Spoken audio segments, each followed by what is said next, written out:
Welcome to The Explainer. Today we're talking about Algeria, a country that is staring right over the edge of a fiscal cliff. And honestly, the choices it makes in the next few years could change its future for generations to come. So let's just kick things off with a number that, well, it's a big one, 11.5%. That's the fiscal deficit Algeria is projected to have in 2025 as a share of its entire economy. Just to put that into perspective, it means the government is set to spend about 11.5 cents more than it brings in for every single dollar the country produces. That is a huge shortfall. Now, you know how we all try to have a savings account for emergencies? Well, countries have them too, a rainy day friend. Algeria's was built up from its oil and gas money. But here's the kicker. It's gone. Completely empty. Drained over the years to plug holes in past budgets. Which leads to a really critical question, right? With no savings left in the bank and a massive budget gap on the horizon, what on earth do you do when the economic storm actually hits? Okay, let's dive into that imbalance. To really get what's going on, we have to start by looking at one side of the ledger, the spending side. So where is all this money going? Well, as you can see, it's not just one thing. We're talking about a big jump in public investment projects, a huge bill for government employee salaries, and just a massive amount of cash going into social subsidies. This isn't some temporary splurge. This is basically built into the very structure of the economy. And you know, that spending is really intentional. It's not an accident. It comes from this long-standing social contract between the government and the people. I mean, it's right there in the country's constitution, a commitment to use the state's resources to take care of its citizens. And this table really shows you how deep that social safety net goes. We're talking about the whole shebang, pensions, healthcare, unemployment, you name it. And then there are these gigantic across-the-board subsidies that keep the prices of essentials like fuel, food, and housing really low for absolutely everyone. All right, so that's the spending side. It's massive.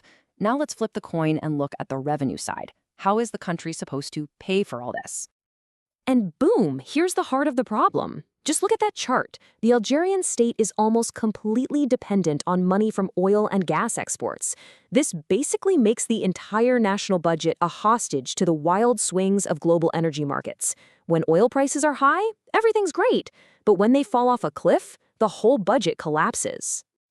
So the obvious question is, why not just get more money from other parts of the economy? Well, they're trying, but there's this big gap. The country could be collecting up to an extra 4% of its GDP in taxes from other sectors, but so far, it just hasn't been enough to fill that spending hole. So you've got this dangerous situation. Super high spending and really volatile income. It's a classic recipe for trouble. And that's where international analysis points to a clear, but let's be honest, a very, very difficult path forward. The technical name for this path is fiscal consolidation. It sounds complicated, but really, it's just like what you or I would do if we were deep in debt. You've got to tighten your belt, spend less, bring in more. It's that simple and that hard. And the specific recommendation is an urgent adjustment equal to 5% of the country's entire GDP.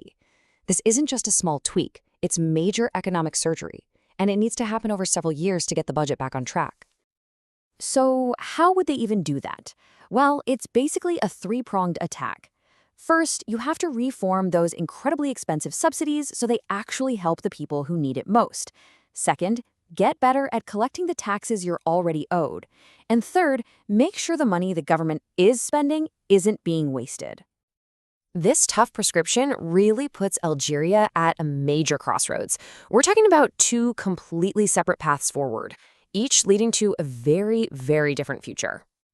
And you can see the choice pretty clearly here. The path of doing nothing, that risks putting a huge strain on the banks, maybe even resorting to just printing money and watching public debt spiral out of control. The path of reform is going to be painful, for sure. But the goal is to rebuild those safety nets and stabilize the economy for the long haul. And I want to pause on that phrase, unconventional monetary financing. That is a fancy way of saying the government starts paying its bills by having the central bank print new money. It is a last-ditch, break glass in case of emergency move, and it's incredibly dangerous because it can lead to runaway inflation that makes everyone's savings worthless. So the whole point of all this tough medicine is to reach a clear, measurable goal. Get public debt under control, specifically below 65% of GDP by 2028. That would create the stability and the safety net that the country desperately needs for its future. Which brings us right back to the central dilemma. Reforming subsidies, cutting spending, these things directly challenge that social contract that's been in place for decades. So the ultimate provocative question for Algeria is this: is it possible to navigate this fiscal cliff and make these necessary economic changes without breaking the fundamental promises it has made to its own people? That is the tightrope it has to walk right now.